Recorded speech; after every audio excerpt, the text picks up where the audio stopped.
Hey guys, it's James Hack here with the new video, and this one's going to be on, what do you want to pack for a legitimate, first aid kit? If you already bought one new, you should still go through it, make sure that it's got what you actually need in there. While new kits typically come pretty prepared, there are little things you can add to it that you'll see here in a minute that'll just make life a lot better if you have to use it. That being said, before we even get into what is inside your case, I just want to quickly note, make sure that your case is not cheap. Make sure your case is at least $5 in that sense, because $5 and up will typically get you a hard case, like this Lifeline case, with water-resistant perks. Like this material is water-resistant. If you add a couple coats of that waterproofing gear, you can make it pretty damn watertight. I left this outside during Hurricane Matthew inside my kayak, and it was floating. 5 days later when I came back, everything inside of it was dry. And that was brand new. Again, I've coated it now. I've had this for a few years now, so I mean I got to recoat it every now and again. But it's a good piece of gear. Anyway, opening up the case right here, you got plenty of items inside of this satchel here. Now, this also opens up. So the reason why I like this case is because it's very compact in a sense for what it is, and you can put a lot of gear in there as well, and it protects your gear. Now, off to your left, I like to keep my bandages all in one place. So all my bandages from butterflies all the way up to, big knee bandages are all off over here. And the reason why is because if I hurt myself and it's dark outside, I don't want to be scouring around for what's in my bag. I want to know what's in my bag, so I put everything in here. And also, because of where this is located in the kit, it's waterproof from the top, it's waterproof from the side, it's waterproof from the bottom, and it's waterproof from the sides again, simply because of where it's all located, and it's conveniently in a plastic holster, which is also closed up. Therefore, these are the most liable to get wet and destroyed. They're also the most waterproof piece of gear inside of here, outside of it being in a waterproof case.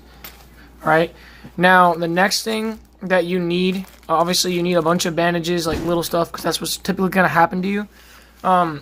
A must-have in a kit is obviously antiseptic wipes or cleansing wipes. I have about 30 in here.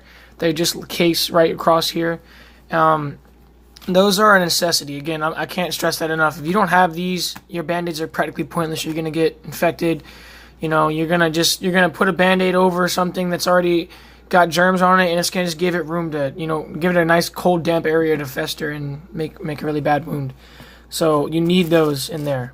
The next thing I would say, if you could add this, is green goo. It's good for, like it says right here in this thing, dried, cracked hands and feet. So it's good for, it's good for dry skin, insect bites, scrapes, rashes, chafing, cuts, burns, poison ivy. Now, another thing that it does do that nobody knows about is it's also a good wound dresser. So, like, if you get a decent wound size, you can dress your wounds with this. It's a good tactile piece of gear. You can light fire with it. It's got a little bit of an antiseptic in there, and again, it's all natural. So, I mean, can't go wrong. $3. You can take this out and keep it as you give away your freaking antiseptics and everything if you ever get into a bartering situation, but I doubt it. Anyway, so that's a good piece of gear to have right there. The next piece, some nice, decent little, little tweezers. These come in handy for so many things in and outside of the med kit, so it's got multiple uses, obviously. But I mean, splinters are a big thing where I'm at, and other small objects getting lodged in my skin, so I actually use these almost every day, unfortunately. Now, the next part is going to be chapstick. Okay, so chapstick, if you can add this to your kit, would be great. They're about $1 a piece, depending on where you're at. Mine's just pink cherry.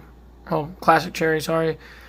And, you can obviously use it for chapstick. You can use it to, waterproof your gear. If you have a small knife, you can oil coat it and it'll stay a little better off the elements. And you can also use it to light fire. So, I mean, it's got multiple uses. Really lightweight, fit it right in there. Boop, just like that. Now, off to this side is where all the awkward shit starts coming in. Everybody knows that Q-tips have a million uses. So if you don't have Q-tips in your bag, if you don't have Q-tips in your kit, you don't have a kit. End of story. Cheap little, the reliable scissors. I put these in there. They cut pretty well. Maybe getting a nicer pair soon, but those are really nice for what they are. They're not like expensive or anything. They're pretty sharp and they're durable. Obviously, you're gonna want to have some surgical tape, which is a great piece of gear. Can be used for plenty of reasons. Obviously, when you buy a kit, you want to get more surgical tape because this is all they give you. This is like the total roll, and that right there is good for maybe 2 bandages. So if you get a decent cut and you're constantly fixing up your bandage and suturing it, and changing it out, you're gonna run out quick. So there's that. Obviously, if you come into contact with something that you really just don't want to be touching, or it's like deep into your skin, you don't want to get yourself more infected, or you have to do surgery on somebody else, on any scenario, use these. These right here, you can wipe them down with an antiseptic if you have to. Antiseptic if you have to, and reuse them. But obviously, if you can pack 2 pairs in there, that'd be great. I have one. Sting relief sprays and stuff like that, I like to put over here. So like these little sting relief pieces. I also carry a small little stick in my bag where you can roll it on there. You can never have too many of those. You never know. Maybe 2. I guess you could. Maybe 2 or 3 max. And then on this side, contrary to what I told you earlier, I like to keep my small square bandages over here because it's just more. It's a better place for it to be. Now, like I told you, this green goo can do the same thing that this burn stuff does, but obviously the burn is specifically for burns. It's better to use for burns. I've never had a burn in my life that this didn't at least help with, to the point where it wasn't uncomfortable. I mean, for what it was, like obviously if you get a super big burn, you're probably gonna want this stuff. But like a burn that like all the way up and down your finger, you put this on there, you'd be good the next day, as long as it's not a 3rd-degree burn. Pending 2nd degree, you should also be fine. Actually, I've had that happen a few times. Now, there's also insect creams. Like I said, all of these things can be covered right here, but I keep these for butter items. Because, you can give somebody an individual packet, or you can just give them something that does everything. Why would you get rid of a multi-use piece of gear, right? Well, these right here are obviously going to work better for certain stings because it's designated for stings. And then you obviously have your antibacterial stuff in here, so your triple antibiotics and everything. And that's about it for my kit. I try to keep this video short and sweet, so I hope you guys liked it. This is the kit I run in my bug-out bag. I've been running this in my bug-out bag since I've got into prepping, and since I've been in, I was like a Life Scout, maybe. No, not even a Life Scout. I think I was like a tenderfoot. Yeah, I was a tenderfoot when I got this. It's a good piece of gear. It's held up for the past 6 years, and it's been really good to me. Hope you guys enjoyed the video, and I hope you guys learned something out of this. And before I leave, I just want to reiterate, you want to have multiple use stuff. You want to have a nice piece of gear to hold all of your equipment in, and you want to know where your stuff is, okay? Obviously, where you're at, what you're doing may determine a little bit as to what you're putting in here. For me, I like to keep it short and simple because I'm a very careful person, and it's a first aid kit, not a freaking military-grade trauma kit for when you get shot and your leg gets blown off. This is a simple kit, so that's why it's got simple material in it. A lot of people will be like, oh, well, your bug-out kit's trash. You don't have an ace bandage. Yeah, you could do that, but this is a 24-hour bag.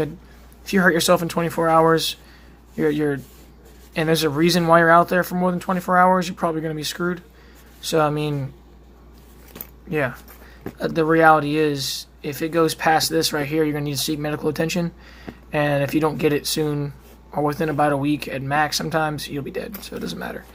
That's what they make guns for. But yeah, I hope you guys enjoyed the video. As always, like and subscribe. And if you have any questions, comments, or concerns, leave it down there in the comments, and I'll get back to you as soon as possible. And guys, remember, like I always say, stay humble, stay hungry. You guys have a great day.